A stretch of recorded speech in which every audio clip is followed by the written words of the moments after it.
Il y en a qui a compris qu'on était au fond un pays communiste. Vous dites c'est Jean-Luc Mélenchon. Vous dites qu'il ne faut surtout pas le sous-estimer. Vous dites qu'il peut arriver au second tour de la présidentielle de 2027 et qu'il est le politicien le plus doué sur le marché. Expliquez-nous, François-Olivier Gisbert. Parce qu'il y a une stratégie à long terme. On voit très bien. Et il engrange, il avance. Et puis, il se fiche pas mal des petites polémiques. À la limite, il les crée d'ailleurs, un peu à la façon de Trump, parce que plus il est attaqué par les médias, qui n'ont pas une grosse cote en France, il suffit de regarder les sondages. Meilleur c'est pour lui, hein, c'est une vieille technique. Et en fait, sa stratégie, c'est très simple, c'est-à-dire qu'il a un noyau dur sur lequel il travaille. Moi, j'ai entendu ça, les grands... 15% à peu près de l'électorat. Mitterrand, Chirac, ils disaient toujours il faut 15%, et après on agglomère. Il faut 15%. Les 15%, il les a.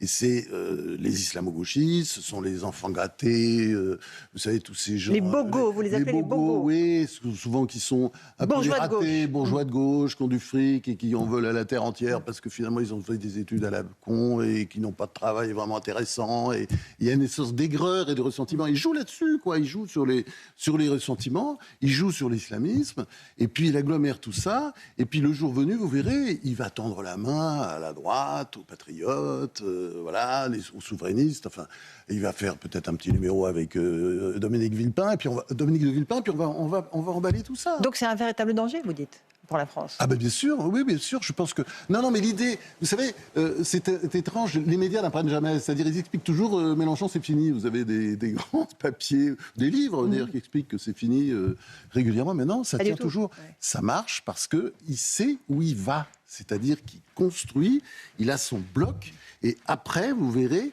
il va essayer de développer.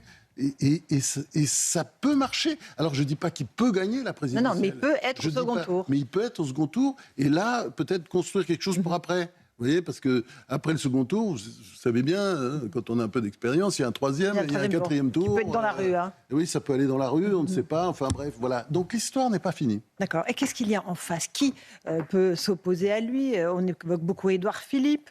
Non, mais ça c'est une blague, Édouard Philippe. Ah, c'est une blague, carrément. Bien sûr. Mais non, mais c'est-à-dire...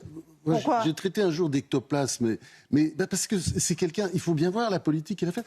Un jour, quand il sera confronté, par exemple, dans les débats, mais pourquoi il a arrêté le nucléaire? Je comprends pas. Il était avec Macron. Non, mais attendez, il essaie de faire oublier tout ça, mais il fait partie des gens qui ont commis, comment dire, un acte terrible contre la France en décidant, en 2017, d'arrêter le nucléaire pour qu'on perd aux écologistes. Donc, si vous voulez, tout ça, il faudra qu'il réponde à tout ça. Alors bon, moi je dirais, j'ai rien contre lui a priori comme ça, mais si vous voulez, c'est pas très sérieux. C'est-à-dire, il faudrait qu'il fasse une sorte d'examen de conscience, quoi.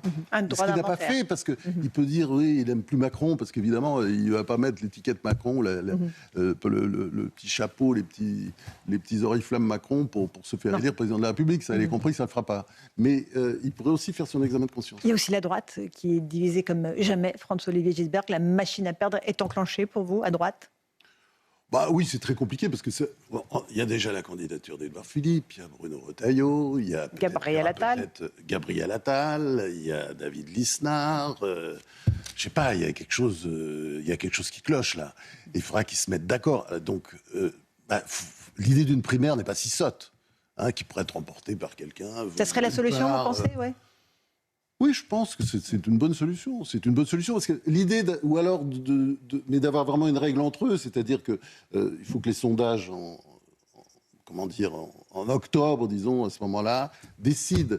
Mais vous savez, à ce moment-là, je pense qu'il y aura toujours quelqu'un qui pensera, mais non, je vais le faire quand même, ça va passer quand même, parce que et en plus, si vous voulez, le problème d'ailleurs, c'est le problème pour Édouard Philippe, c'est que quand on est en tête. Un an avant, il y a très peu de c'est jamais chances bon que ça signe, marche. effectivement. De regarder Balladur, regarder Jospin, enfin on peut citer Juppé, etc. Et il y a le Rassemblement national, évidemment, Jordan Bardella ou Marine Le Pen, ce sera les juges qui décideront. Est-ce qu'ils sont en capacité, encore une fois, non, évidemment d'être au premier tour, mais éventuellement de remporter la présidentielle? Pour vous, François-Olivier Gisbert? Oui, je pense. Oui, je pense notamment, d'ailleurs, si c'est Mélenchon. Si la droite avait un candidat type... Philippe, je ne suis pas sûr que Philippe passerait, vous voyez. Mais peut-être s'il avait quelqu'un... Ils sont à touche-touche dans les sondages. Oui, ils sont à touche-touche, mais... les sondages se trompent. Bruno Retailleau, David Lisnard, Robert Ménard, voilà, c'est des personnages qui pourraient jouer un rôle... Oui, bon, je pense qu'ils pourraient l'emporter.